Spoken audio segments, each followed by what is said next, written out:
Everyone.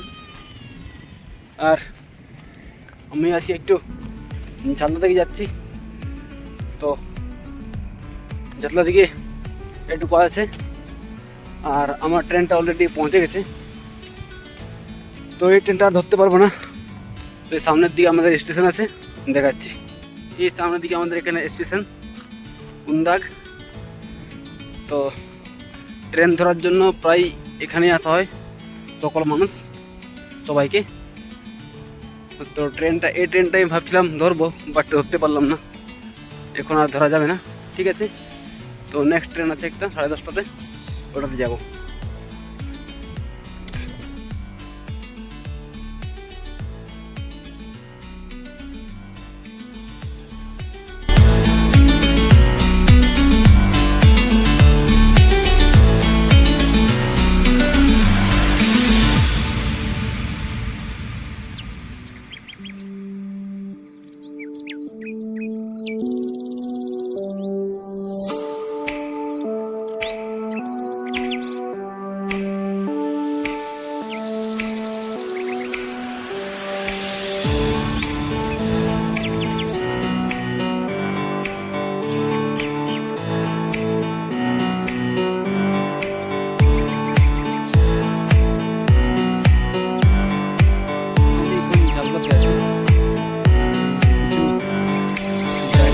কিছু কাজ ছিল, তো ওগুলো কাজ সেরে একটু টাইম ছিল, তো এটা ঘুরতে এলাম।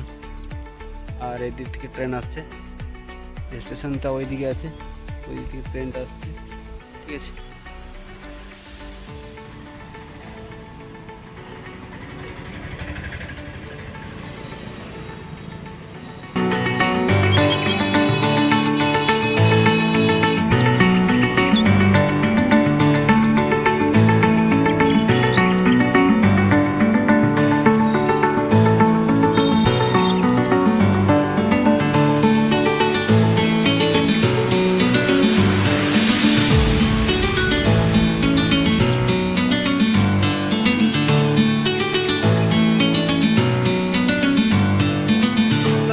ছিল এই জায়গা জমির ব্যাপারে। আর ওই কাজটা সেরে একটু টাইমটা ছিল বলে একটু ঘুরতে এলাম এদিকে। অনেক ঘর বাড়ি আছে, অনেক দিনে এসেছিলাম, তারপরে অনেক দিন পর। আর আমার পিছন দিকে একটা কোনো গাছপালা নেই, একটা পাথরে একটা পাহাড় আছে, তো ওই দিকে একটু ঘুরতে এলাম, টাইম পাস। কী করবো তখন ধরে স্টেশনে বসে বসে, তো ওইটা দেখাচ্ছি, ক্যামেরাটাকে ব্যাক করছি। ঠিক আছে, আর আমার এখান থেকে সামনে বেশি দূর নেই, এখান থেকে সামনে দেখা যাচ্ছে, গেলে যাওয়া যাবে, বাট আমি এখন আর যাচ্ছি না। তো ক্যামেরাটা ব্যাক করছি, দেখি এইরকম একটা সৌন্দর্য, মানে ঝালদা টাউনের কিংবা ঝালদা বাজারে এটা সব থেকে ফেমাস এই পাহাড়। ঠিক আছে, এদিকেও আছে, এদিকেও আছে। আর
সবাইকে নমস্কার, এখানে ভিডিওটা এন্ড করছি।